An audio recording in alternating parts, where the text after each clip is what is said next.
Thanks for visiting my reading room. I'm Nancy, reader and tutor, and this is my labor of love. I'm also a small business owner of West Coast Polar Ice, Italian Ice, and frozen specialties.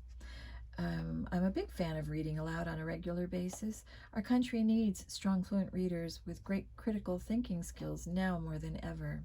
My mission is to build a love for reading, cover to cover, one book at a time. If you enjoy my channel, please like, share, and subscribe. And I thank you here and now for any and all donations. God bless America. Don't forget to vote. And I apologize for staying away. I had really been packing and moving into my office, and so there was a lapse in time there. I'm going to get back to the second half, finally, of A Tale of Two Cities by Charles Dickens. This is an adaptation by Great Illustrated Classics for younger readers. We begin.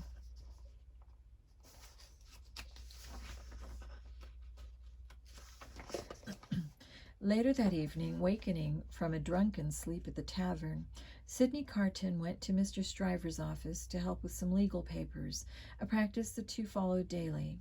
While Stryver was a popular and successful attorney, the truth was that his brilliance in the courtroom came about as a result of his evening's work with Carton, whose shrewd mind solved many of Stryver's cases. "You were brilliant today, Sidney," said Stryver, as the two seated themselves at a table covered with piles of papers and bottles of wine. "What gave you that idea of the lookalikes?" "I just thought that Darnay was a handsome fellow and that I might have been like him if I had had some luck."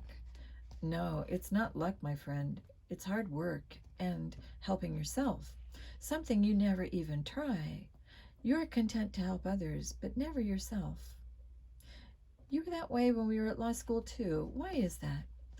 "Who knows? But let's not talk about that." "Very well, then. Shall we talk about that pretty young witness?" "I don't think she's that pretty." "You are protesting too much, Sidney." And to that, Sidney Carton had no answer. He was feeling very sorry for himself and had drunk too much as usual, so he decided to go home to bed, where he shed his tears of frustration and unhappiness on a pillow that had felt countless nights of tears. Chapter 5, A Moment of Terror.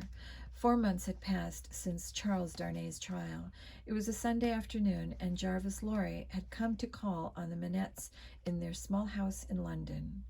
While waiting in the doctor's room for his hosts to appear, Mr. Lorry's eyes fixed on the shoemaker's bench and tools, those terrible reminders of Dr. Manette's years in prison. "What are you staring at?" demanded a voice behind him. Mr. Lorry turned at the sound of Miss Prost's voice, remembering his first meeting with this wild-eyed woman in Dover 5 years ago. Knowing of her devotion to Lucy and the doctor, he explained, "I was just wondering why the doctor still keeps those things." "I wouldn't know," snapped Miss Pross, "but I do know that we are having more visitors today, another of these young men who are unworthy of my dear Lucy's time. Only one man could ever be worthy of her, my dear brother Solomon. If only he hadn't made that one mistake in life." Pardon me just a second. There's a message here.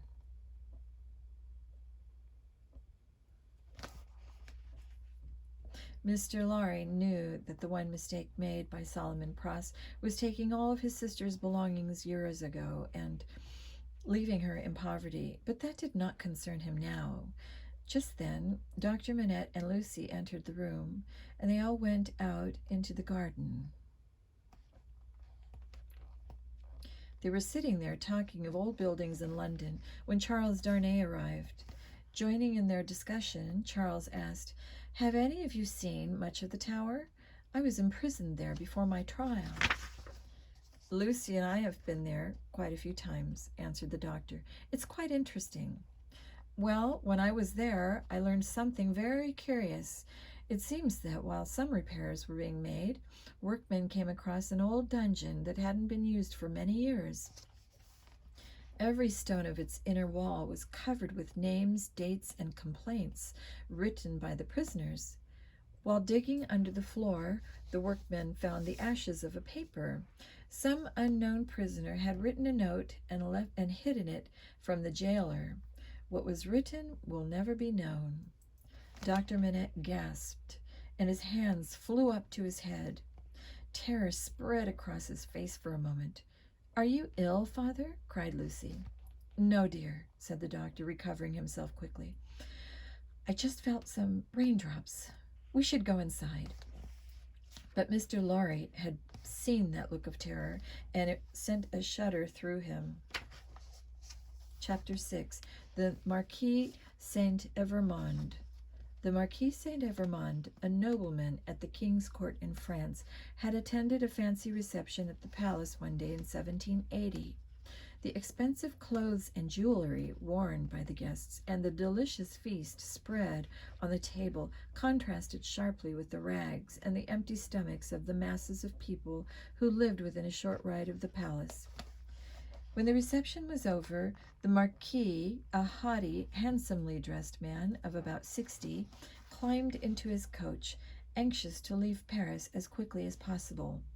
He had been ignored by the king at the reception, and his anger was still with him. So he rather enjoyed the reckless speed with which his driver was handling his coach, for it made the common people scatter before him. As the coach swooped around one corner, a sickening thud was heard, the horses reared, and loud cries reached the Marquis's ears. He would have ordered the driver to proceed, had not 20 hands grabbed the horse's reins. Leaning out the window, he saw a tall man in a nightcap picking up a bundle from under the horse's hooves. The man knelt down in the mud and began howling like a wild animal. "Pardon, Monsieur le Marquis," said a ragged man, "but it is his child."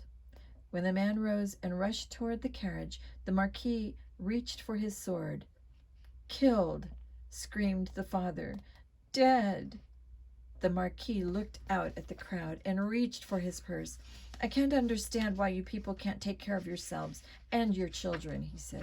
"One of you is always in the way of the coach. To think that you might have injured my horses. Here, give the man this." He tossed a gold coin down into the street. At that moment, a man rushed over to the sobbing father and comforted him. "Be brave, Gaspard. It is better for the poor child to die without pain than to live with the pain of hunger and such injuries." "You are a wise man," said the Marquis, smiling. "What is your name?" "I am Defarge, the wine seller." "Pick that up and spend it as you will," said the Marquis, tossing another gold coin out of the carriage. But as he sat back in his seat with a satisfied smile, the coin came flying back into the carriage. "Who threw that?" shouted the Marquis. He looked at the spot where Defarge had been standing. The poor father lay sobbing on the pavement, and beside him stood a dark-haired woman knitting. Getting no reply from the silent peasants, only a long, hard stare from Madame Defarge, the Marquis ordered his carriage on. Hours later, the carriage entered a poor village at sunset and stopped at a posting-house, a stable, to change horses. Many poor peasants gathered round the coach, including a grizzled man in a blue cap. "Monsieur the Marquis," said the man, removing his cap as he approached, "I am a road fixer. As your carriage was coming along the road outside the village, I saw a man swinging by the chain underneath it." "Who was he?" snapped the Marquis, who hasted to waste time talking with people of the lower classes. "He wasn't from this part of the country. I never saw him before in my life, monsieur." "What did he look like?" "Your carriage was traveling too quickly for me to get a good look, monsieur." The Marquis sent for Monsieur Gabelle, who was in charge of the posting-house, and who thus knew whenever a stranger entered the village. "Get your hands on this stranger, if he tries to spend the night in this village," ordered the Marquis. Then to his driver he shouted, "Be off!" The coach drove off at great speed, and later that evening the Marquis arrived at his castle to keep an appointment with his nephew Charles, who was arriving from England. When the two were seated over dinner, the Marquis asked Charles Darnay why he had returned to France. "Sir," said Charles, "ours is an honorable family, but we have mistreated the people, and now we are paying for it. My father punished everyone who interfered with his pleasures, and you, my father's twin brother and heir to his property, have also done wrong. My mother, on her deathbed, begged me to be merciful to the people and to make up for the wrongs you both have done. I have been trying to do this for years, and have returned to France to continue to help the poor peasants. We were born into this family, said the Marquis sternly, and I, for one, will fight to keep these revolutionary peasants from changing the ruling system in France, even if it means fighting and imprisoning you as well. This property and my country are both lost to me, Charles answered sadly. France is a land of misery and ruin. I will live somewhere else and work to support myself. Ha! Cried the Marquis, looking around the luxurious room. You will live in England, I suppose? Yes, there I will not feel ashamed of my family name, for I do not use it. Other Frenchmen have fled to England. Do you know a doctor and his daughter? The Marquis asked with a sly smile. Yes, I do. Why do you ask? Without replying to his nephew, the Marquis ended the conversation by calling a servant and ordering him to show Charles to his room. Then the Marquis went to his own bedchamber. As he lay in bed waiting for sleep to come, he thought about the day that had passed, the palace reception, the child killed by the carriage, the grieving father, the fixer of roads, and the tale of the man hanging from the coach. A very bad day indeed, he muttered, as sleep finally came. As the Marquis slept, the stone faces on the castle's front walls stared out into the black night, sounding no alarm as silent footsteps crept toward the gates. When the sun rose the following morning, there was another stone face at the castle, that of the Marquis on his pillow. A mask of fear was frozen on his face, and a knife lay driven into his heart. Around the handle was a note. He is ready for his tomb. From Jacques. Chapter 7. Sidney's Confession. During the following year, Charles Darnay became a popular and successful teacher and translator of French. As his success grew, so did his love for Lucie Manette. And so it was, one summer day, that he decided to ask Dr. Manette for Lucie's hand in marriage. I know that you love her, said the doctor, but does Lucie know of your love, of your wish to marry her? No, sir. I thought it proper to speak to you first, in case there were other suitors. Well, Mr. Carton often calls on her. There is something else, sir, said Charles. I do not wish there to be any secrets between us. I wish to tell you my real name and why I am living in England. Stop, cried the doctor, placing his fingers over Charles' lips. Do not tell me now. If you and Lucie marry, you can tell me on your wedding day. Now go, before Lucie returns. I must speak to her alone. When Lucie came home an hour later, she was surprised to find her father's reading chair empty. Then a sudden hammering sound came from Dr. Manette's bedroom. Lucie froze with fear, realizing that her father was working at his shoemaker's bench. Trembling, she ran upstairs and gently helped him to his feet. She walked with him back and forth for many hours, and it was late at night when she finally left him sleeping peacefully. During that same year, another man also fell in love with Lucie Manette, but unlike Charles Darnay, Sidney Carton did not feel himself worthy of her. He had not made a success of his life, and he drank too much. Yet something in him drove him to confide his feelings to Lucie anyhow. So it was that one afternoon, Sidney's feet carried him to the neat Manette house. When Lucie received him in her sitting room, she noticed a rather strange look on his face. Are you ill, Mr. Carton? She asked. No, but the life I lead is rather unhealthy. Forgive me for asking, but wouldn't it be better to change your way of life? It is too late to change, he said, as tears filled his eyes. I shall never be any better than I am now, and I fear that I shall sink even lower. However, I do hope that you will listen to what I have to say. If it will make you feel better, of course I will listen. Thank you for your kindness, Miss Manette. If you were able to return the love of the man you see here before you, this drunken, wasted, good-for-nothing man, he could bring you only misery. And so I am thankful that our love can never be. But can I not help you, Mr. Carton, in some other way?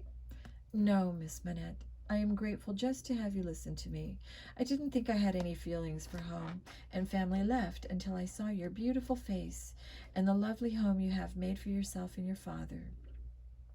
But could I not influence you to change your life for the better, Mr. Carton? You have influenced me, Miss Manette, to open my heart to you as I have not done to anyone else, and I beg you never tell anyone what I have confided to you. I promise. Thank you, he said, and he lifted her hand to his lips. Please always remember and believe that the true Sidney Carton is the man here with you now, the man who would lay down his life for you. Farewell, my dear Miss Manette, and God bless you. Chapter 8. The Grave Robbers. Jerry Cruncher, the messenger, was sitting outside Tellson's bank as usual when a mob came marching down Fleet Street. It's a funeral procession, he told his son, who was just sitting beside him. Jerry was always attracted by funerals, but this one was very unusual, for people were running alongside the carriage that held the coffin, shouting, "Spies! Spies!" When someone whispered that the dead man was a Roger Cly, Jerry muttered to himself, "The man at Charles Darnay's trial." Jerry followed the mob to the graveyard, watched the burial, and then went home. That night, he told his wife and son that he was going fishing. "But how come whenever you fish at night, your boots get so dirty and you get rust under your fingernails?" asked his son. "No more questions. It's time for bed," snapped Jerry. When his family was asleep, or so he believed, Jerry unlocked a cabinet and took out a sack, a crowbar, a rope, and a chain. His son slipped out of bed and followed his father at a safe distance. 2 more fishermen appeared, and the 3 men walked quickly along a lonely road. Then they climbed over an iron gate. Peering through the gate, the boy saw the men fishing among the graves in the churchyard. When they raised a coffin to the surface, the boy ran home terrified. There was no fish for breakfast the following morning at the Cruncher house. Chapter 9. Spies. Madame Defarge sat in the wine shop, her fingers knitting, but her eyes on the lookout for spies that were always being sent into the Saint Antoine section by the king. "Good day, my wife," called Ernest Defarge, returning from a 3-day trip to the country. "On my journey, I met this good gentleman," and he pointed to a man with a blue cap beside him. "He is a fixer of roads. Give my new friend some breakfast." When the 2 men had finished their morning meal, and the shop was emptied of all customers except 2, Defarge and the road fixer joined them at their table. "Now that all our good Jacques here, now that all of our good Jacques are here, we may begin," said Defarge, using the code named Jacques that the revolutionaries used to identify each other. "I shall be Jacques 1, and here," and he pointed to the road fixer, "here is Jacques 2. Speak, Jacques 2, and tell them everything." "It was a year ago this summer," began the road fixer, taking off his blue cap, "when I first saw Gaspard. He was hanging by a chain under the Marquis carriage, but I had no idea that he was planning to kill him." "When did you see him again?" asked Jacques 3. "Well, Gaspard ran away after he killed the Marquis and managed to avoid the soldiers for months and months. But he was finally caught, and when I next saw him, he was hanging from a gallows 40 feet high in the village square. I was so enraged at this time that I left the village at sunset and walked all that night and half the next day until I met Jacques," and he pointed at Defarge. "You are a good man," said Defarge, "and worthy of joining our cause. But please leave the shop for a moment, as we must talk." After the road fixer had gone out the door, Jacques 3 turned to the other men. "What do you say, Jacques?" he asked Defarge. "Do we put the village officials on our list?" "To be listed as doomed for destruction," replied Defarge. "Are you sure that problems won't arise as a result of our keeping this list of our enemies?" names? Asked Jacques Four. I know it is safe, because no one besides us, or rather she, can understand it. Don't worry, answered Defarge.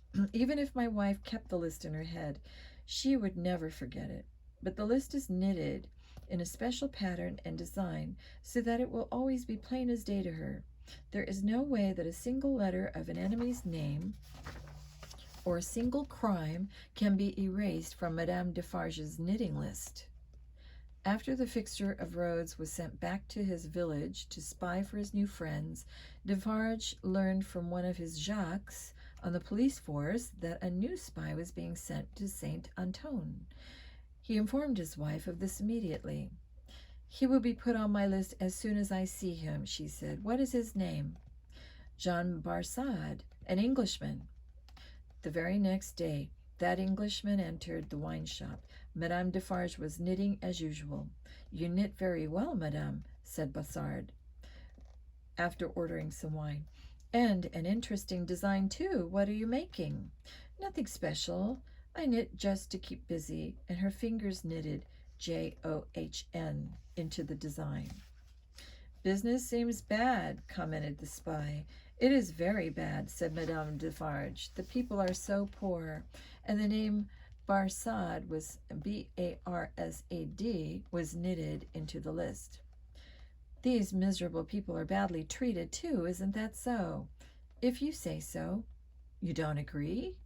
My husband and I have enough to do just to run this wine shop. We have no time to think of other people. This conversation was getting the spy nowhere. He tried another subject. It's too bad about poor Gaspard, he said with a great sigh, to be executed that way.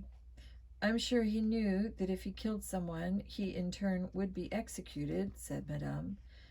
I believe, said the spy, dropping his voice, that there is much pity and anger around here about Gaspard.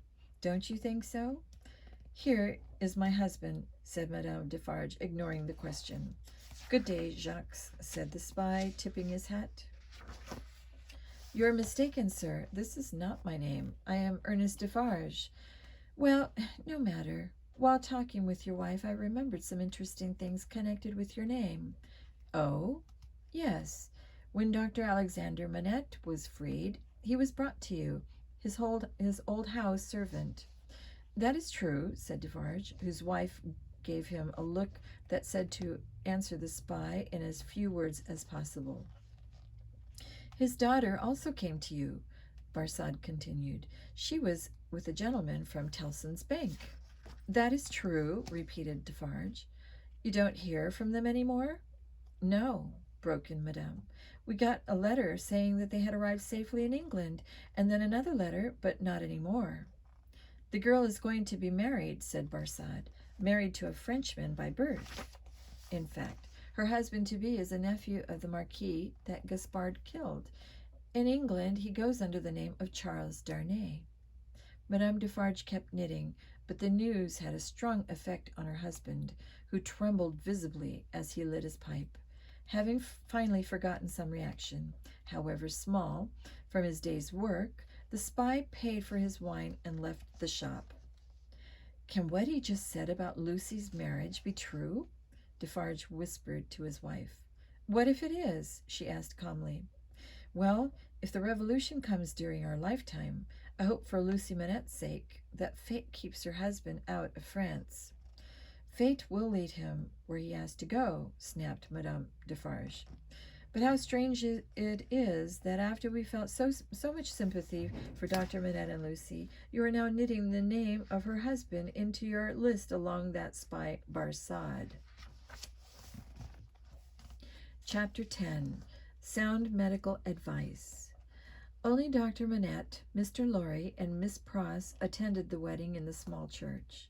Lucy was a beautiful bride, and Charles a handsome groom.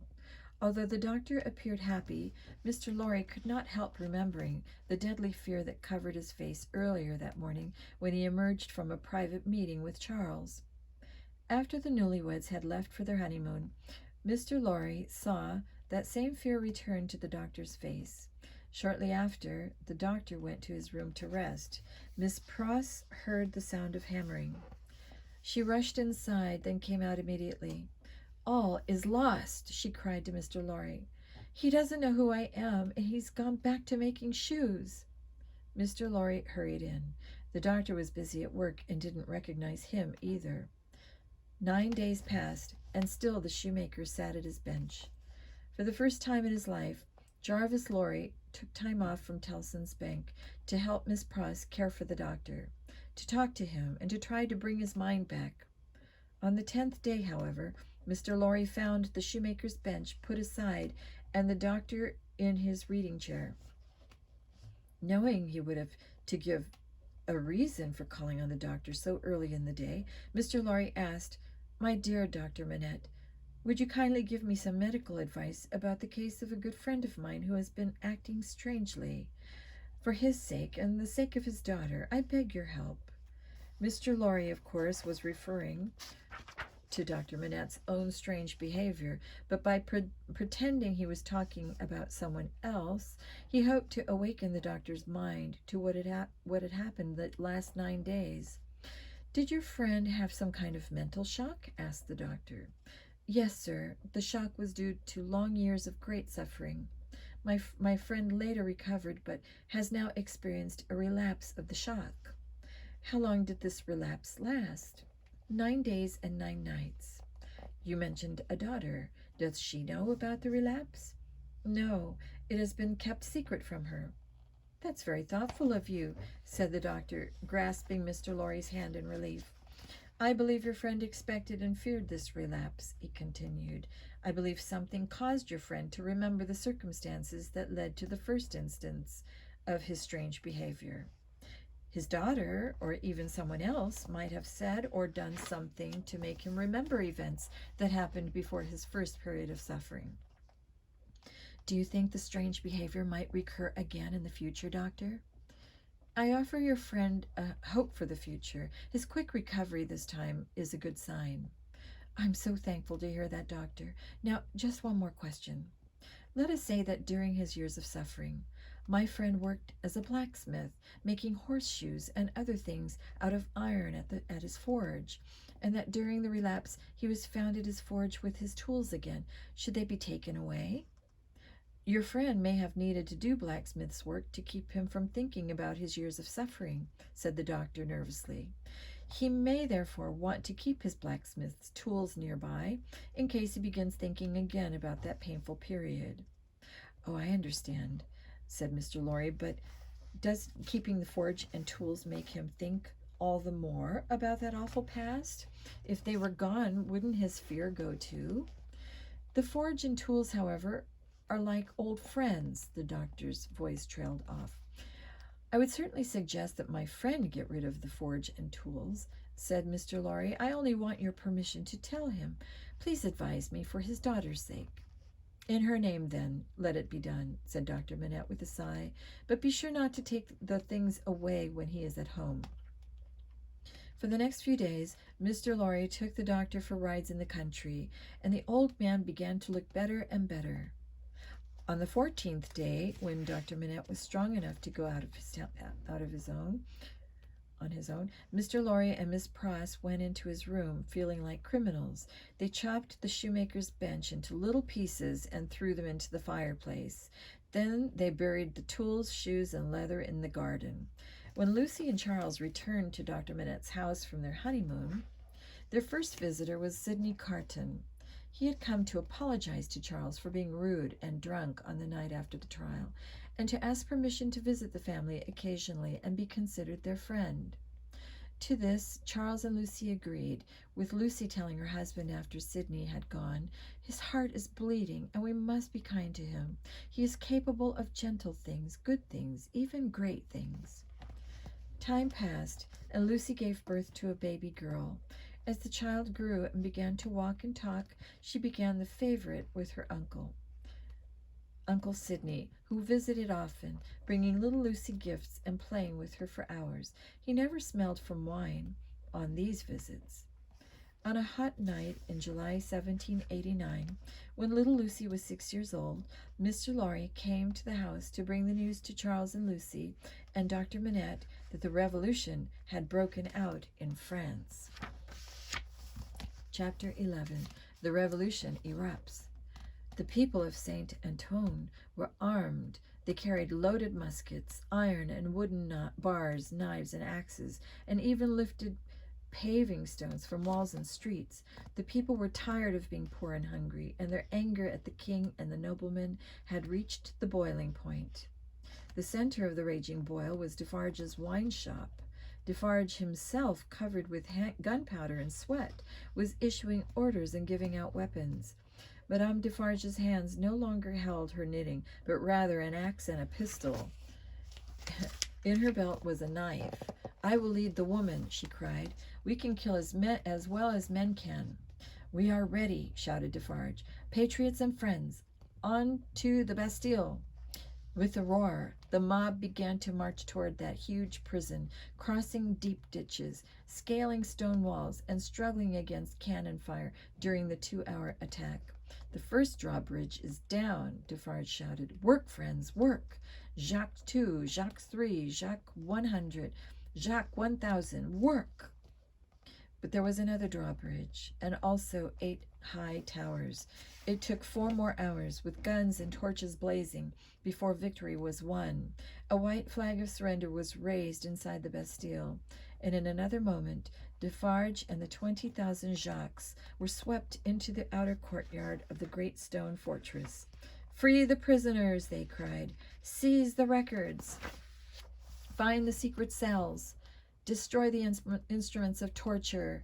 Grabbing a prison guard, Defarge demanded, "Show me 105 North Tower, quick!" Following the guard up and down mountains of dark stone steps, Defarge, with a Jacques 3 close behind, reached the cell. The small, dirty room contained a stool, a table, and a straw bed. The walls were black with soot, and a pile of ashes lay on the hearth. There was a single tiny window high up in one of the walls, with a heavy iron bar across it. "Move your torch slowly along the walls," Defarge ordered the guard. "Stop! Look here, Jacques, the letters A.M. Alexander Manette. And here are the words, a poor physician. Quick, give me your crowbar, Jacques." Defarge took the weapon, smashed the table and stool to pieces, then banged against the iron gates, across the windows and chimney until they came loose. He also cut the bed apart with his knife and searched through the straw. Finding nothing, he crawled inside the fireplace and began prying loose the stones with his crowbar and searching the openings with his torch until his hand closed around a packet of papers. The mob outside the Bastille were grabbing soldiers and guards, beating, shooting, and knifing until they fell dead. Some were strung up on lampposts. Others had their heads chopped off. The streets where the wine cask had once spilled were red again, but this time with blood. The Bastille was but one place to feel the mob's anger. Prisons and palaces throughout France were attacked and burned. So it was that the darkness above one village was broken by orange flames leaping from a castle on the hill. A road fixer watched, smiling, as the great stone heads tumbled from its walls, bringing down with them all that remained of the castle of the Marquis Saint-Evremond. Chapter 12. Dangerous Journey. It was 1792, 3 years later, but still the revolution raged. France no longer had a king and queen, and most of the nobility had fled to England and other countries. A favorite gathering place for the French noblemen was Tellson's Bank in London. As the revolution had neared, many sent their money and jewels to the bank's London office for safekeeping. At Tellson's office in Paris, which was a city in chaos, there was fear that rampaging mobs would break in and destroy important papers. Someone from the London office had to journey to Paris to see that the bank's papers and records were protected or hidden, for it was nearly impossible to get them out of France. Jarvis Lorry offered to go. "I wish I could go in your place," said Charles Darnay to the banker. "The trip is long and difficult, especially in winter. Paris is in great disorder, and you might be in danger." "Me in danger?" cried Mr. Lorry in surprise. "No, Charles, you would be, for you are French by birth, and a nobleman too, and you left your native land to live in England. Imagine how frightened Lucy would be if she ever dreamed that you were thinking of going to Paris. I thought that perhaps I might be able to persuade the revolutionaries to be less violent. Enough, Charles, interrupted Mr. Lorry. I am going. I am leaving tonight. Alone? I'm taking Jerry Cruncher with me. Just then, a bank clerk approached Mr. Lorry's desk with a letter. As he handed it to the banker, Charles saw the writing on the front. Urgent. To be forwarded to the monsieur who used to be known as the Marquis Saint-Evremond of France. Charles paled. No one except Dr. Manette, to whom he had confided his secret on the morning of his wedding, knew his real name. Not Lucy, not Mr. Lorry, no one. Mr. Lorry looked at the letter, then explained to Charles, "For weeks I have been asking every Frenchman I know, but no one can tell me where this Marquis Saint-Evremond can be found." Charles turned to Mr. Lorry. "I know the fellow," he said quietly. "I will deliver the letter." Returning home quickly, Charles locked himself in his study and opened the letter. It was from Théophile Gabelle, the keeper of the posting house in the village whose land was owned by the Saint-Evremond family. It read, "Monsieur, formerly the Marquis, having long been in danger of my life at the hands of the villagers, I have been seized and brought to Paris, to the prison of the Abbaye. I will have a trial and surely be sentenced to die. My crime is said to be treason against the people, treason because I have served you. They don't listen when I tell them that you were on their side, and that you ordered me not to collect rent from them, and even to return the taxes they paid to your uncle and to your father. I pray that you will return and save me. I beg you to help me, to be true to me as I have been to you, your suffering servant, Gabelle." Charles made a decision at that moment. He would return to France, not only to save his loyal servant, but to restore his good name as well. But no one would know of his plans, not even Lucy, until he was gone. That night, Charles sat up late, writing 2 letters, one to Lucy and one to her father, explaining the reasons for his journey. By the time the letters were read the following morning, Charles was gone. The trip to Paris would have been difficult in the best of times. During the French Revolution, however, special dangers lurked. At every village, Charles met citizen patriots, their muskets raised as they demanded identification papers and checked names against their own lists. It was only by paying for the protection of armed patriots that he finally reached the gates of Paris. "Where are this prisoner's papers?" a Revolutionary Guard demanded. Charles started at the term prisoner, but produced his papers and Gabelle's letter. Moments later, he was led into a guard room filled with soldiers and citizens, all wearing the red caps and red, white, and blue feathers of the Revolution. "Citizen Defarge," said an officer to the guard, "is this the immigrant Evremond?" "Yes." Turning to Charles, the officer announced, "Evremond, you have been sentenced to the prison of La Force." "Good heavens!" exclaimed Charles. "Why?" "We have new laws and new crimes since you left France. But I've returned to France of my own free will, in answer to a letter from a fellow Frenchman.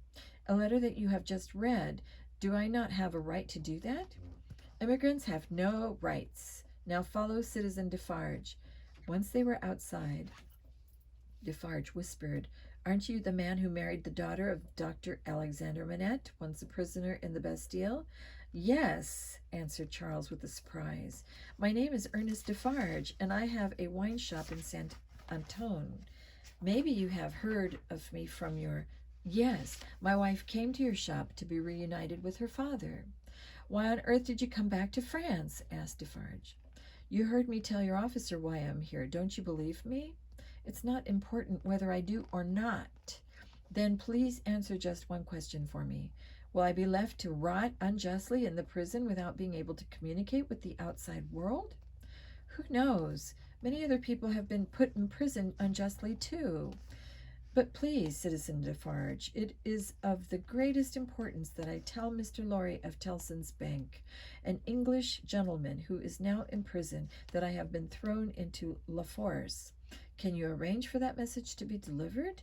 I will do nothing for you, Evrémonde, snapped Defarge. You are my enemy. Chapter 13. Dr. Manette's New Power. The Tellson's bank office in Paris was in the wing of a large house. When the revolution came, the nobleman who owned the house put on his servant's clothes and fled the country. Mr. Lorry was working late one night when Lucy and her father burst into the room. "What are you doing in Paris?" he cried. What is wrong?" "Charles is here," gasped Lucy, looking as if she might faint from sheer terror. "It can't be true," cried Mr. Lorry. "Yes, he has been here 4 days. He came to help an old servant, but he was stopped at the city gates and sent to the prison of La Force." "Then you too will be in danger as well," cried Mr. Lorry. "My dear friend," said Dr. Manette calmly, "I do not believe anyone in the city would harm me. In fact, they would welcome me after all of my suffering in the Bastille. That suffering will give me the power to help Charles. Then we must speak alone, while Lucy goes to my rooms at the back of the bank to rest." And Mr. Lorry ushered Lucy out of the office. When they were alone, Mr. Lorry motioned to Dr. Manette to look out the window. In the courtyard beyond was a huge grindstone being turned by 2 savage-looking men. Fighting to get close to sharpen their hatchets, knives, and swords were 40 or 50 frenzied men, whose blood and sweat mixed with the sparks from the stone. "What is the meaning of this?" asked the doctor, drawing away from the window. "They are going to murder the prisoners at La Force," said Mr. Lorry. "If you really have the power you think you have, then go out among those savages and tell them who you are and seek help for Charles. There is no time to spare."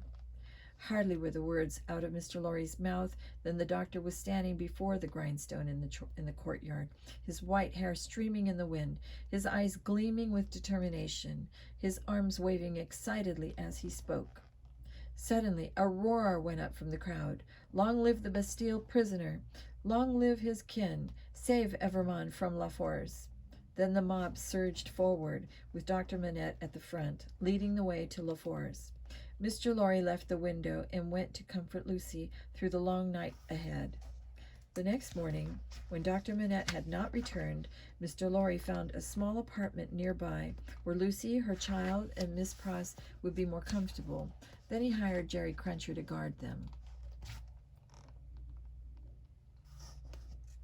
The day dragged on as Mr. Lorry attended to his duties at the bank, and still there was no word from Dr. Manette.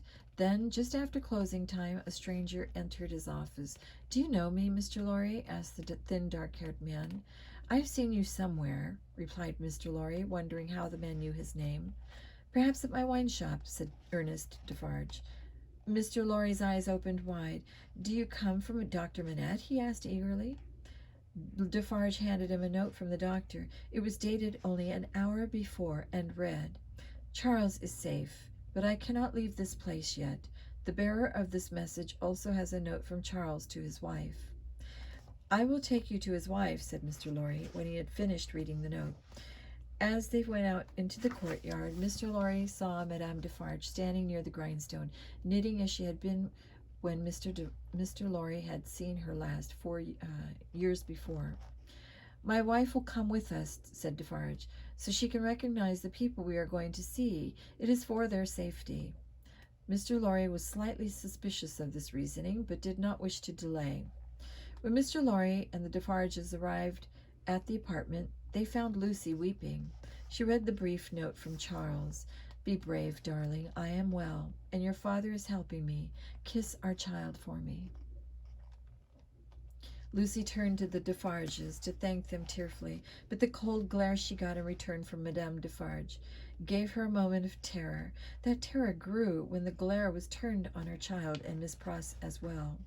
"Come," said Madame Defarge, smiling slyly at her husband. "I have seen them. We can go now." Dr. Manette did not return from La Force for 4 days. During that time, 1,100 prisoners were murdered by the bloodthirsty mobs. During that time also, Dr. Manette had appeared before a self-appointed people's court, which had been sentencing most prisoners to death, and told of his 18 years of suffering in the Bastille. Those members of the court who were not asleep or drunk, listened to him, including Ernest Defarge, who backed up his story. The decision was made to spare the prisoner's life, but for his own safety, Charles would have to remain in jail. Dr. Manette begged for permission to remain too, and thus assure himself that Charles would not mistakenly be dragged out and killed by the mob. On the fourth day, Dr. Manette returned home to bring news to Lucy, and because of his newfound fame, he had been named inspecting doctor of La Force prison. Thus, in the days, weeks, and months following, he was able to see Charles often and to inform Lucy that he was well. But Dr. Manette could not get Charles freed or even brought to trial. The king, however, was tried and found guilty of crimes against the people. His sentence, beheading by the guillotine, that terrible instrument of death created by the Revolution. Its victims were wheeled through the streets in wooden carts amid cheering and jeering mobs and dragged onto the platform. Yes, the guillotine provided great excitement for the bloodthirsty mobs. Would Charles be its next victim? One evening, upon his return from the prison, Dr. Manette told Lucy that if she stood at a certain place in the road across from La Force at 3 every afternoon, he could arrange to have Charles at an upper window from which he could see her. From that time on, Lucy went to the spot every day, in all weather, often with her daughter. She couldn't see Charles, but even if she could, it would have been very dangerous to wave to him. Still, she hoped he saw her.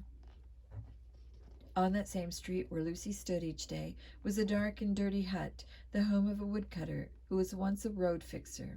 After seeing Lucy there day after day, the woodcutter called, "Good afternoon, citizeness." "Good afternoon, citizen," she replied, using the new words ordered by the Revolution.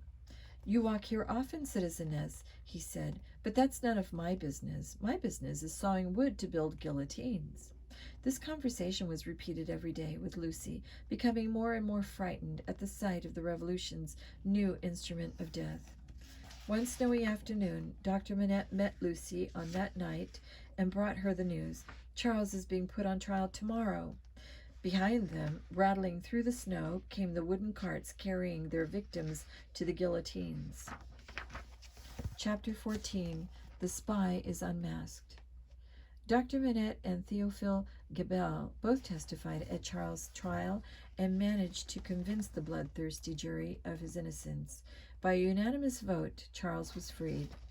That evening, Charles was relaxing by the fire with his overjoyed family when suddenly a loud knock was heard at the door. Dr. Manette went to answer it. 4 rough men wearing red caps and carrying pistols and sabers rushed into the room. "We seek the citizen Evrémonde, called Darnay," cried one. "He is again a prisoner of the Republic." "On what charges?" asked the doctor, frozen in disbelief.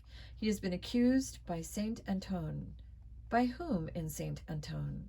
"He has been denounced by the citizen and citizeness Defarge, and by one other person. I cannot say any more. You will find out the rest tomorrow, when the prisoner is brought to trial.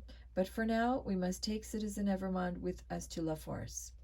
While the arrest was being made, Jerry Cruncher and Miss Pross were out doing the family shopping. On the way home, they turned into a wine shop to make the last of their purchases. No sooner did they cross the doorway than Miss Pross let out a scream that brought all the customers to their feet. Ignoring them, she ran across the room and embraced a thin, dark-haired man. "Solomon, my brother," she cried. "It has been years since I heard from you, and now I find you here in Paris." "Don't call me Solomon. Do you want me to be killed?" he said in an urgent whisper. "It is better if we talk outside." "Aren't you glad to see me?" asked Miss Pross, following the man out the door, with Jerry only a step behind her. "I knew you were in Paris," said one man, giving her a dutiful kiss on the cheek, "but it is best for you to go your way and I go mine. I am a respected prison official." "A prison official? In a foreign country? I'm ashamed of you, Solomon." "Enough," snapped Solomon. "Talk like this can put me under suspicion, even cause my death." "Just a minute," cut in Jerry Cruncher. "You didn't use the name Solomon Pross when you were in England." "I recognize you now. You were a witness at Charles Darnay's trial at the Old Bailey. You said your name was John. John Barsad, interrupted a voice from darkness. As the owner of the voice grew near, he was revealed to be Sidney Carton. Do not be alarmed, Miss Pross, said Sidney, but I have the unpleasant task of telling you that your brother has become a prison spy. What do you know about me? Asked the brother, becoming very pale. I was walking outside the prison walls about an hour ago when I saw you coming out, said Sidney. I have an excellent memory for faces, and I remembered yours, especially since I associate it with the bad luck of one of my close friends. I decided to follow you into this wine shop, where I listened to your conversation with some of your friends.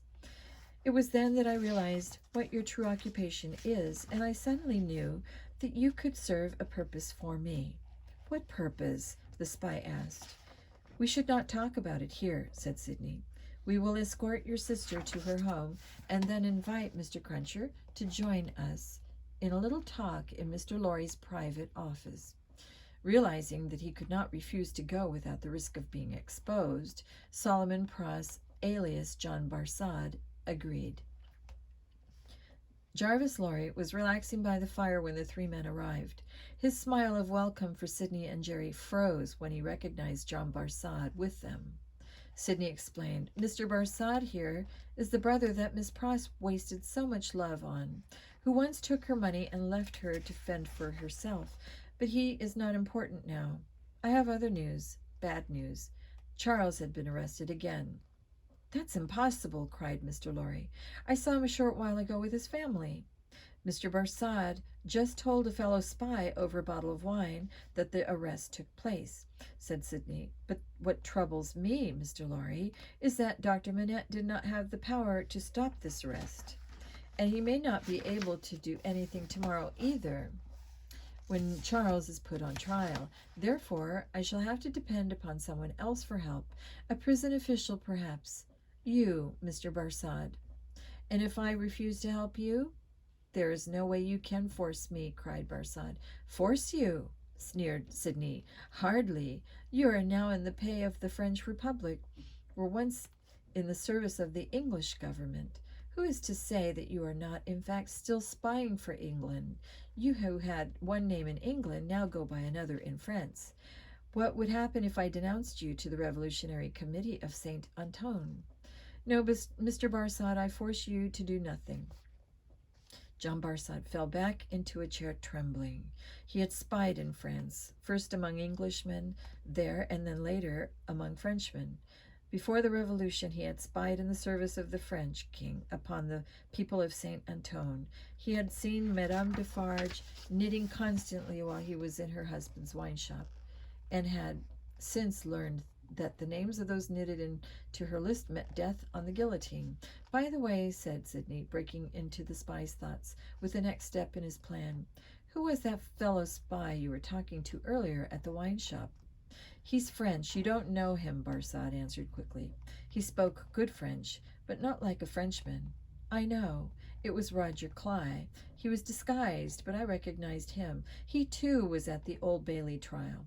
Now you've gone too far, said Barsad with a sly smile. Roger Cly, who once was a partner of mine, has been dead for several years.